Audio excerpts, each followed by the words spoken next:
अस्सलाम वालेकुम। आज का खाना भी तारिफ दाऊद और आज का खाना में वही बकरीद स्पेशल की एक ऐसी रेसिपी जो आप अपनी किसी सब्जी दाल चावल किसी के साथ भी बनाएंगे बहुत हिट जाएगी और बकरीद का मज़ा भी साथ में ले लेंगे। हम बना रहे हैं फ्राई गोश्त बहुत तहरीक रेसिपी, मेरी मदर की बहुत पुरानी रेसिपी है। मेरा ख्याल है कोई 40 साल 50 साल से 45 साल से तो मैं देख रहा हूँ। तो आए चल के बनाते हैं फ्राई गोश्त या तलावा गोश्त। और आपसे रिक्वेस्ट करते हुए जाएंगे कि चैनल पे नए हैं, पहली बार वीडियो देख रहे हैं तो चैनल को सब्सक्राइब कर दें, लाइक कर दें, शेयर कर दें, बेल का आइकन प्रेस करें ताकि मेरे आने वाली तमाम एपिसोड्स आपको फौरन से मिल जाए। कमेंट बॉक्स में कमेंट करें।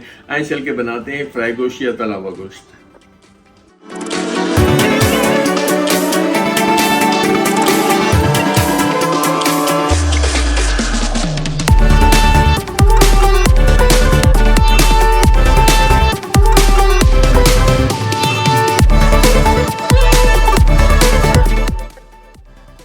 अस्सलाम वालेकुम। जैसे कि मैंने आपको बताया ज़बरदस्त सा बकरीद स्पेशल में फ्राई गोश्त बना रहे हैं। यहाँ गोश्त की क्वालिटी चेक करें। छोटी बोटियों के साथ मैंने कुछ सीने के पीस चर्बी, क्योंकि इसमें हम कोई ऑयल नहीं शामिल करेंगे। यहाँ आपको नजर आएगा हमने आपको बोटी मसाला या तिक्का बोटी मसाला सिखाया था, उसके 2 टेबल स्पून लेंगे, उसका लिंक चलेगा।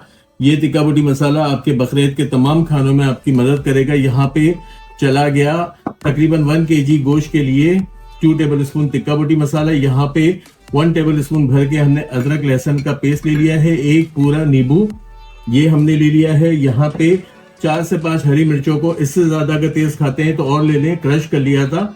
इनको बहुत अच्छी तरह से मिक्स करके मैरिनेट करेंगे।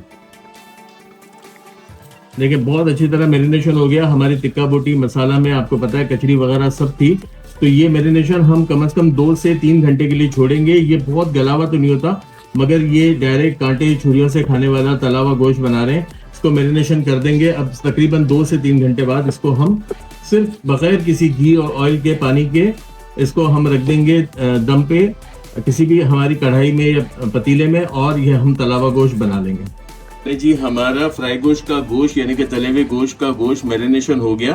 अब सिंपल प्रोसीजर के तहत जरूरी नहीं है कि किसी कढ़ाई में, आप किसी भी जगह किसी भी चीज में इसे फ्राई कर सकते हैं। अब करना क्या है, मैंने स्लो पे चूल्हा यहाँ पे चला दिया है, गोश्त यहाँ शामिल कर दिया है। सिंपल प्रोसीजर, क्योंकि बकरीद का गोश्त है बहुत पानी छोड़ेगा। अगर आपका पानी नहीं छोड़ता, ताज़ा गोश्त अगर पानी नहीं छोड़ता या फ्रिज में रखा हुआ, तो आप इसके अंदर जो है मजीद पानी भी शामिल कर सकते हैं। मगर फर्स्ट स्टेप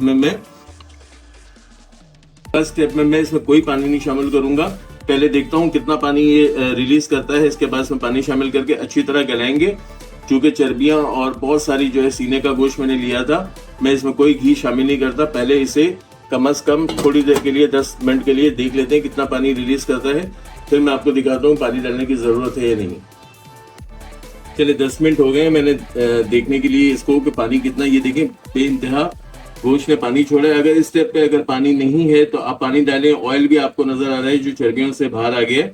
अब हम क्या करेंगे, इसे दम पे रख देंगे। पहले इसे अच्छी तरह गलाएंगे और इसके बाद फ्राई करेंगे।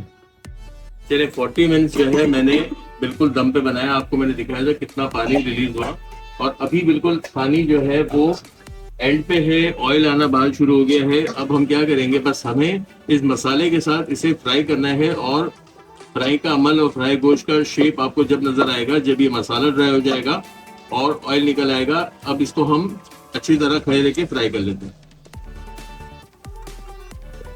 और देखिए कंधा पकड़ने लगा, मसाला बिल्कुल नहीं है। जबरदस्त किस्म का हमारा फ्राई गोश्त तैयार है। इसे मजे से जो है वो वैसे ही नींबू छिड़क के खाएं, और इस पे जो है नान रोटी वगैरह नहीं खाई जाती। जब बकरीद के गोश्त का मजा लेना होता है तो फ्राई गोश्त बनाएं। यकीनन आपको अच्छी लगी होगी। और आपको अच्छी लगी आप क्या करेंगे, चैनल को सब्सक्राइब करेंगे, लाइक करेंगे, शेयर करेंगे, बेल का आइकन प्रेस करेंगे, कमेंट बॉक्स में कमेंट करेंगे बकरीद की रेसिपीज आपको कैसी लगी। कंधे को आप देख लें, बिल्कुल लाल करना है ताकि बहुत अच्छा सा फ्राई हो जाए। आए इसको प्रेजेंट करते हैं।